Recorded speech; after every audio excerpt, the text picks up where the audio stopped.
디지털의 세계에는 이 날짜 감각이 없으니까 여러분들한테는 뭐 제가 항상 곁에 있는 사람이겠지만 저는 한 10개월 만에 다시 여러분들에게 강의를 지금 시작하니까 만감이 교차합니다. 오늘 제가 이 강의를 하게 되는 이 시점에는 아주 거대한 두 가지 사건이 있습니다. 첫째는 뭐 여러분들이 지금 보시면 알겠지만 제 머리가 많이 났다는 거.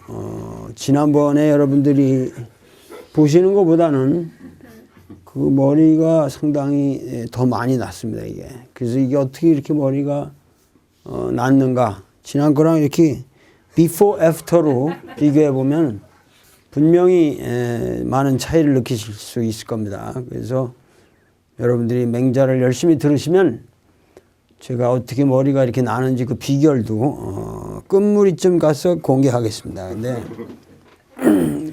그런 변화가 있고, 근데 이 변화가 중요한 것이 저는 이 머리가 이렇게 난다는 게 그 어린애들이 태어나서 그 베넷 머리라고 그러지만은 꼭 그 아주 그냥 실처럼 이렇게 하다가 점점 센 머리가 이렇게 새까맣게 올라오니까 제 자신이 이렇게 그 새로 태어나는 듯한 이제 어린애에서 이 장성하는 그런 느낌을 가지고 살거든요. 그래서 요새는 상당히 그 어린애가 새롭게 그 성장하는 듯한 느낌으로 살고 있다. 그건 참 좋은 일이죠. 그리고 구체적으로 머리가 이렇게 빠지고 그러면 일로 감기가 많이 들어오는데, 감기가 일로 많이 들어오는데 요새 이렇게 머리가 많이 나니까 감기가 안 걸려요. 그래서 비교적 제가 건강하게 살고 있습니다. 매년 저는 봄을 타는데 올해는 봄에 별로 그렇게 건강이 나쁘질 않습니다. 그리고 또 하나의 거대한 사건은 바로 이 시점이 4.11 총선 직후라는 사실이죠. 그래서 그 역사가 과연 어떻게 진행되고 있는가에 대해서 판단을 내릴 수 없겠으나 저 본인은 4월 11일 날 밤늦게 1시에 새누리당이 152석을 확보했다라는 것을 듣고 여태까지 이명박 정부가 해온 모든 사태에 대한 너무도 명백한 선불선의 시비가 가려질 수 있음에도 불구하고 그러한 것에 대해서 정의로운 판결이 하나도 내려지지 않고 오로지 그 이명박 정권을 전폭적으로 국민이 지지한다고 해석할 수밖에 없기 때문에 이러한 현실에 대해서 이렇게 명백한 죄악에 대해서 이토록 선악의 판단이 없다면 과연 나는 이 역사를 어떻게 바라봐야 할 것인가. 아마도 유대민족이라면은 여호와 야훼께서 이 민족을 버렸다고 예언자들은 통곡을 했을 것이고 바빌론 유치를 앞두고 예레미야가 그 통곡을 하듯이 통곡을 했을 것이지만 여러분이나 나나 우리는 인격신을 전제로 하고 지금 맹자를 읽는 게 아니기 때문에 맹자의 입장에서 본다면은 이것은 아마도 이 민족이 스스로 자기 자신을 구원할 기회를 버렸다. 이 얼마나 애통할 일이냐.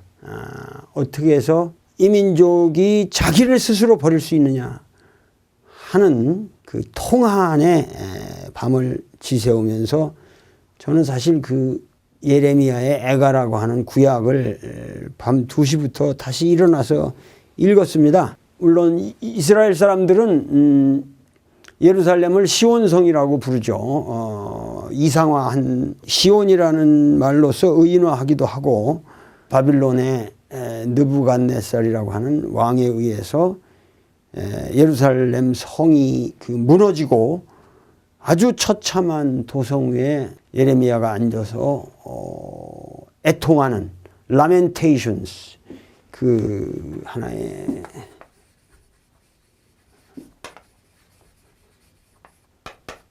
통곡을 하는 거죠. 애통하는 그 노래를 부르는데 그걸 제가 이렇게 여기 보면은 그렇듯 붐비던 도성이 이렇게 쓸쓸해지다니 예전에는 천하를 시녀처럼 거느리더니 이제는 과부 신세가 되었구나. 열방이 여왕처럼 우러르더니 이제는 계집종 신세가 되었구나. 밤만 되면 서러워 목 놓아 울고 흐르는 눈물은 끝이 없구나. 사랑을 속삭이던 연인들조차 위로하여 주질 않고 벗들마저 원수가 되어 등 돌리는구나. 유다는 욕보면서 살아오다가 끝내 잡혀가 종살이하게 되었구나. 이 나라 저 나라에 얹혀 살자면 어디인들 마음 붙일 곳이 있으랴. 이리저리 쫓기다가 막다른 골목에 몰려 뒷덜미를 잡힌 꼴이 되었구나. 시온으로 오가는 길목에는 순례자의 발길이 끊어지고 들리는 것은 통곡 소리뿐이구나. 모든 성문은 돌더미로 주저앉고 사제들 입에서는 신음소리뿐이요 처녀들 입에서는 한숨소리뿐이구나. 시온이 이렇게도 처량하게 되다니. 야훼께 거스르기만 하던 시온 정령 죄를 받고 말았구나. 시온의 원수들이 득세하여 이제 닥치는 대로 어린 것들마저 끌어가는구나. 수도 시온의 영화는 어디로 갔는가. 지도자들은 목장을 잃은 염소처럼 떠돌며 원수에게 맥없이 끌려가고 말았구나. 예루살렘이 어찌 잊을 것인가. 집 없이 떠돌며 짓밟히던 나날을 백성이 원수의 손아귀에 들었는데도 아무도 도와줄 리 없어 적은 조아라고 비웃기만 하였다. 예루살렘이 그토록 죄를 짓던 예루살렘이 끝내 개짐처럼 되었구나. 일찍이 떠받들던 자들도 이제 그 벌거숭이 모습이 역겨워 눈살을 찡그리고 예루살렘은 한숨 지으며 쩔쩔매는구나. 치맛자락에 묻은 몸 옛것이 부끄러워 이렇게 될 줄이야 하고 제자리에 주저앉아도 위로해 주는 이 하나 없구나. 야훼여 이 비참한 모습을 보십시오. 뭐 이런 식으로 쭉 나갑니다마는 그야말로 이 구절 한 구절 한 구절이 우리가 당면한 역사의 참상을 보는 것 같은 그런 감회가 저는 있었습니다. 물론 이것은 저 개인의 감회이지만 이 역사를 누가 이끌어가든지 간에 반드시 이런 통곡의 소리가 이민족의 입에서 나오지 않도록 이끌어가야 할 그러한 중대한 길목에서 우리는 왜 지금 맹자를 공부하려고 하고 있는가, 이런 얘기를 좀 해야 될 것 같습니다.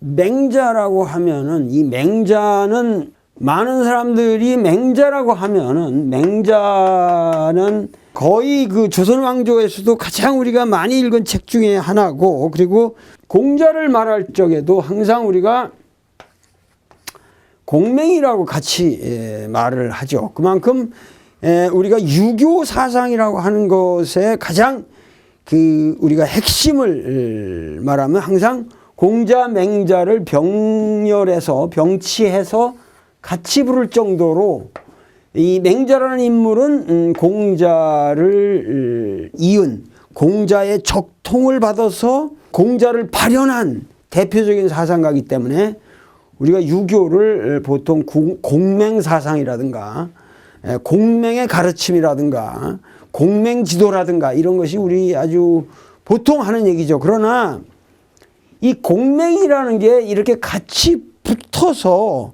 공맹이란 이름으로 불려지게 된 것은 중국 역사에서도 최근의 일입니다.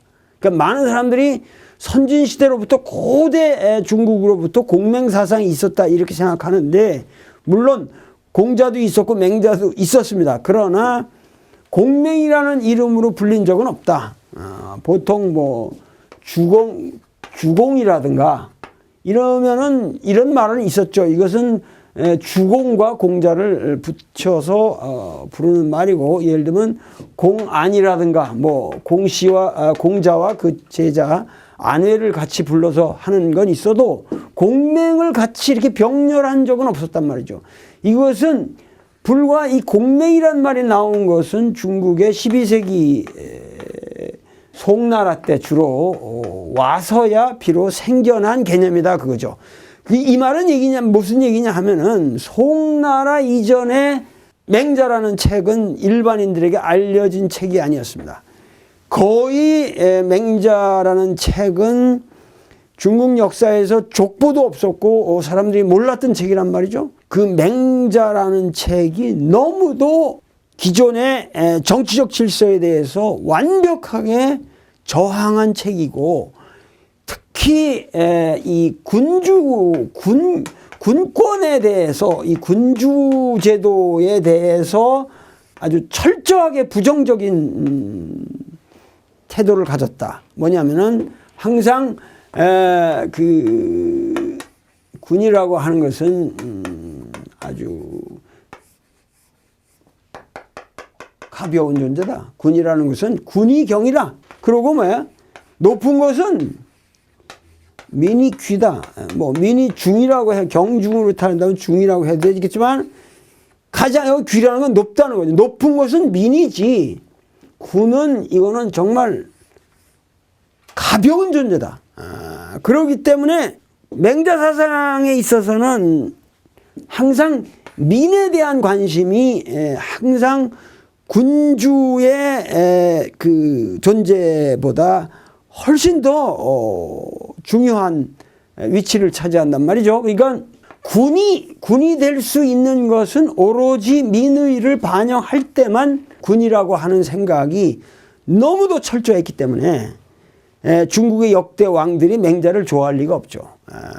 아주 맹자를 좋아할 리가 없고, 그래서 예를 들면은 뭐 심지어 그 명나라 때만 해도, 최근에 명나라 때만 해도 주원장 같은 독재자는 맹자가 지금 살아있다면 내가 그 이놈을 데려다가 볼기를 칠 텐데, 그래가지고 맹자 제사를 국가 사당에서 전부 없애버리고, 맹자라는 책에서 그 군권을 비난하는 그러한 부분을 전부 삭제를 해서 맹자 저료라는 책을 썼고, 심지어 그 일본에서도 맹자라는 책은 도쿠가와 시대에 거의 금서처럼 막 소수 학자들이 물론 공부는 했습니다만은 일반인들에게 별로 그렇게 읽혀진 책이 아니었다. 그래서 그 일본의 배들이 중국에 와서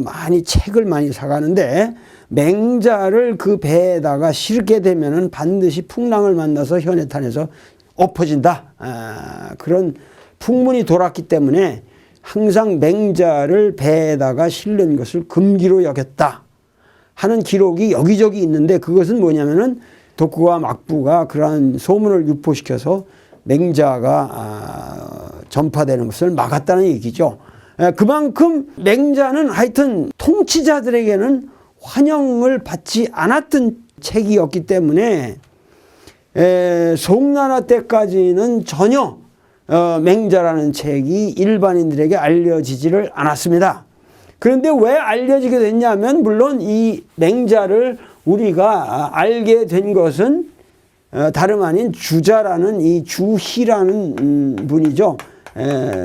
주희, 이분을 존칭해서 우리가 주자라고 하지만은, 이 주자라는 분에 의해서 소위 공자의 어록집인 노노와 맹자라는 사람이 자기가 제자들과 같이 자기의 삶의 대화를 편찬한 이 맹자라는 책과 대학과 중용, 이걸 제가 이 후즈닷컴에서 대학과 중용은 강의를 했습니다만은 아직 노노는 강의를 안 했습니다. 언젠가 제가 하겠지만은, 그렇게 되면은 이 대학과 중용은 원래 얘기라는 책 속에 들어있던 두 편이었는데, 그 두 편을 끄집어내서 맹자와 같이 묶어서 이것을 이 네 개를 같이 우리가 사서라고 했다. 이 말씀은 뭐 제가 여러 번을 했기 때문에 다 아시겠지만, 사서라고 하는 것은 뭐냐면은, 사서라고 하는 것은 주자가 송나라 때 이전에, 이것은 송나라 때 이전에는 여기가 당나라였고, 이 당나라까지는 당나라까지는 중국의 이 불학이 아주 성행을 했기 때문에 이 불교라는 것은 완전히 이거는 뭐 서역의 사상이란 말이죠. 이 서역의 사상이라는 것은 이게 그들에게서 이 서양이란 말이죠. 서방이고, 그래서 아주 이질적인 산스크리트를 기반으로 한 아주 이질적인 사상체계였기 때문에 이러한 불학이 지배하던 시대에 대해서 우리의 고유의 사상을 회복하고자 하는 이 주자가 중국 문명의 패러다임을 바꿔보려고 하는, 그러니까 외래적 사상에 의해서 지배되었던 것을 우리 중국적인 어떠한 사상으로 바꾸겠다 할 적에 그 앞필된 것이 이 사람이 사서를 가지고 그러한 운동을 벌였다. 그래서 어떤 이 사서 운동이 송나라의 중국 문명의 새로운 전기를 마련하는 것인데, 사실은 민중들에게 가장 앞필된 것은 이 사서 중에서도 맹자였다는 거죠. 맹자였다는 거죠. 그러니까 어떤 의미에서는 맹자는 중국적인 가치를 근세적인 시각에서 새롭게 드러내는데 가장 중추 역할을 하면서 중국 역사에 새롭게 등장을 한 겁니다. 그렇게 해서 맹자 사상이라고 하는 것은 사서 이전에는, 사서라는 이름으로 주자라는 분이 우리에게 앞필시켜 주기 전에는 일반인들에게 알려져 있던 책이 아니다. 따라서 맹자에 대한 연구가 없었죠. 그런데 다행스러운 건 맹자라는 문헌에 대해서 연구가 없었기 때문에, 방치되어 있었기 때문에 오히려 완벽한 전국시대의 문헌이 우리에게 보존되어 내려온 거죠. 그동안에 장난절 치지 않고 오히려, 그래서 맹자라는 문헌은 우리가 지금 보면은 굉장히 옛 중국의 아주 리얼한 모습을 생생하게 기록해 놓은 아주 오센틱, 아주 믿을 수 있는 문헌이라고 우리가 볼 수가 있는 겁니다. 그래서 맹자는 어떤 의미에서 뭐냐면은 중국의 근대적 자각의 하나의 중추가 되는 책이고, 오늘도 우리나라 이 사서를 가지고 얘기를 한다면은 이 당나라 때 서양의 불학이 이렇게 들어와서 중국 문명을 지배한 것에 대해서 하나의 엔티세시스로서, 거기에 대한 반작용으로서 근세 유학이라는 것을 주자가 새로 만들었다면, 마찬가지로 뭐냐면 20세기를 통해서 완벽하게 우리 민족은 서양화되었단 말이죠. 완전히 서양화되고 서구적 가치를 우리는 열심히 추구했고, 서양 종교, 서양 예술, 서양 과학, 특히 서양의 정치 제도, 이 모든 것을 받들어서 아주 치열하게 살았는데, 그 치열하게 살아온 오늘의 결과가 지금 우리가 예레미야의 애가를 읽는 것과 같은 그러한 참혹한, 마치 서울이 짓밟혀서 지금 도덕적인 해이가 되고, 위정자들은 매일 거짓말만 하고, 모든 정치 논객들은 서로 자기의 이익만을 추구하고, 대기업들은 점점 양극화되는 사회 양상을 만들어가고, 이런 모든 형태가 오히려 어떤 측면에서는 과거의 군주제 하에 조선의 모습만도 못한 형태로 지금 되고 있다고 할 적에는, 결국은 20세기 서양화에 대한 새로운 대안으로서 지금 우리는 주체를 회복해서 말한다고 한다면, 20세기를 통해서 사실은 19세기 말기까지 우리가 그토록 읽던 맹자를 지금 재해석해서 21세기에 제시할 수 있는 그러한 역사적 당위성이 있다. 그 역사적 당위성의 문제는 사실은 도덕성의 재건이란 말이죠. 우리 사회가 지금 완전히 도덕적으로 해이됐고, 완전히 이거는 지금 개판이 됐단 말이에요. 개판이 됐고, 기독교를 열심히 믿어서 기독교가 우리에게 복음을 준 게 아니라 위정자들에게 아부하는 완전히 극보수의 반동 기독교만이 성행해서 그놈들에 의해서 전부 정치가 장악되고 이렇게 되면서 우리 민족의 개선의 앞날이 보이지 않는다 이 말이죠. 이런 측면에서 지금 도대체 교회 나가는 사람들은 다 빨갱이 타령하고 그렇게 되면은 결국은 이 민족 그러면서 전부 기독교를 믿는다는 것이 곧 친미 정권으로 살아야만 우리 민족의 미래가 있다고 하는 이런 아주 천박한 사유에 우리가 사로잡혀 있다고 할 적에는 서양적 가치를 우리가 받아들여서 우리 역사의 진보를 일으킨 게 뭐냐. 이런 반성을 해가면서 21세기에 어떻게 맹자를 재해석하고 우리의 도덕성을 재건하느냐. 즉 뭐냐면 맹자의 사상이라고 하는 것은 한마디로 말씀드리면은 인간은 도덕적이어야만 한다. 그리고 도덕적일 수 있다. 그 인간이 도덕적으로 살 수 있는 그 모든 가능성이 인간의 아주 본연의 모습으로 내장되어 있다 하는 신점의 책이거든요. 지금 제가 아주 지금 피곤합니다. 4.11 총선 이후에 정신이 피폐해지고 그야말로 온통 암울합니다. 하늘에 해도 보이지 않고 밤에 별도 보이지 않고 이제는 내가 세상을 보기가 싫다. 그래서 제가 돌이라는 호를 안 쓰는 건 아니지만 이제 시대에 따라서 호를 대꾸만 짓고 호를 변경을 하는데 제가 그 호를 4.11 총선 그날 밤에 호를 하나 새로 졌어요. 그래서 이거를 내 호를 지은이라고 그랬습니다. 지은. 이제는 땅 속에 숨어 살겠다. 그래서 지하는 내가 별로 좋아하지 않기 때문에 아예 지하 벙커로 가는 게 아니라 땅 속으로 스며들겠다.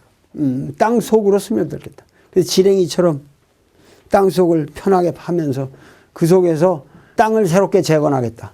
그래서 제 호를 지은이라고 그랬습니다. 그만큼 지금 암울합니다. 그런데 암울해서 지금 피곤하다 그러면 제가 결국은 인간이라는 존재는 인과적 지배를 받는다면은 이렇게 앉을 수밖에 없거든.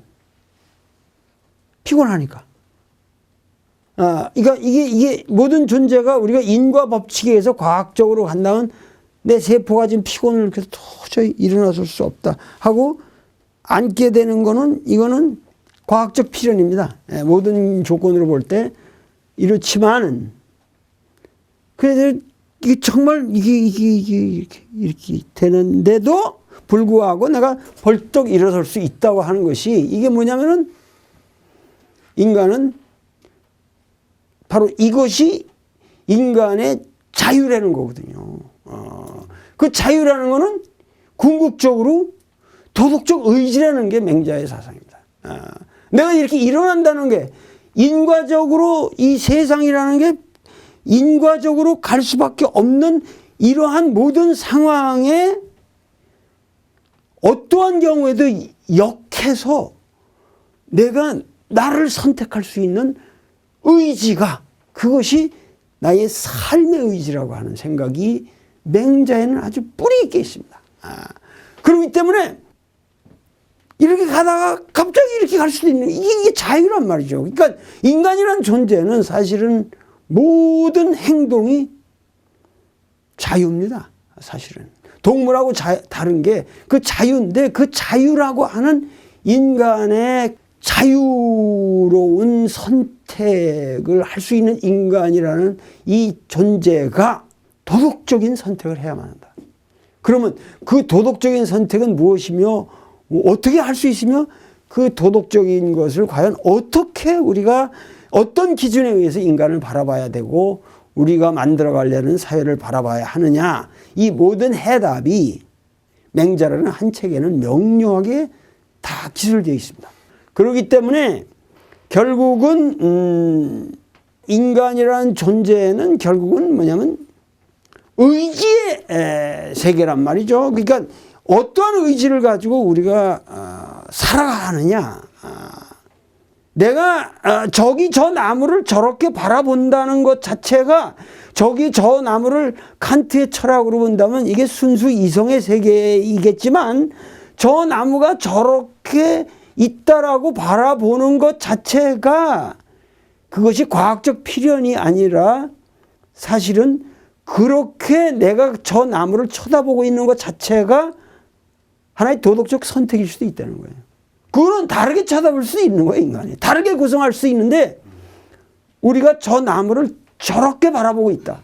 개는 분명히 다르게 바라볼 겁니다. 딴 동물들에게 다르게 보일 거예요. 근데 우리들은, 인간은 저 나무를 저렇게 대강 바라보고 있다고 하는 것이 개개인의 선택임에도 불구하고 우리 모두가 저 나무를 저렇게 바라보고 있다고 하는 그 보편성의 근거가 사실은 과학 세계에도 있지만, 그러한 과학적인 보편성이 곧 인간이 어떠한 방식으로 보편적으로 도덕적으로, 그러니까 보편적인 도덕적 기준에 의해서 살아가야 하느냐 하는 것을 사실은 이 순수 이성의 세계가 우리한테 훈련을 시키고 있다고도 볼 수 있는 거예요. 그렇기 때문에 저 나무를 저렇게 쳐다본다는 것 자체가 결국은 우리가 어떻게 살아야만 하느냐 하는 당위의 문제까지 같이 연결되어 있다고 하는 사상이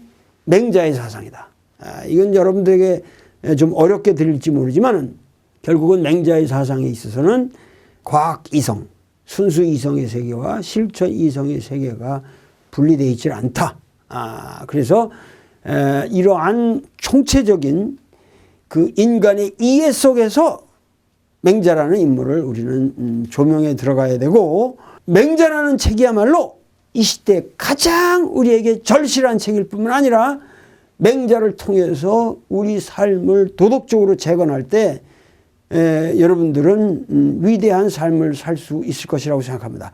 제가 맹자를 엄청 쓰느라고 고생을 했는데, 맹자를 집필하는 기간 동안에 몸이 놀랍게 건강해졌고 이 머리털도 더 많이 난 겁니다. 그러니까 이게 뭐냐면은, 여러분들이 앞으로 맹자를 나하고 공부하게 되면은 모든 사람들의 삶에 활기가 생겨나고 도덕적인 자신감이 생겨나고 이 민족의 미래를 어떻게 우리가 끌고 가야겠다고 하는 결의, 선의지의 발동이 일어납니다.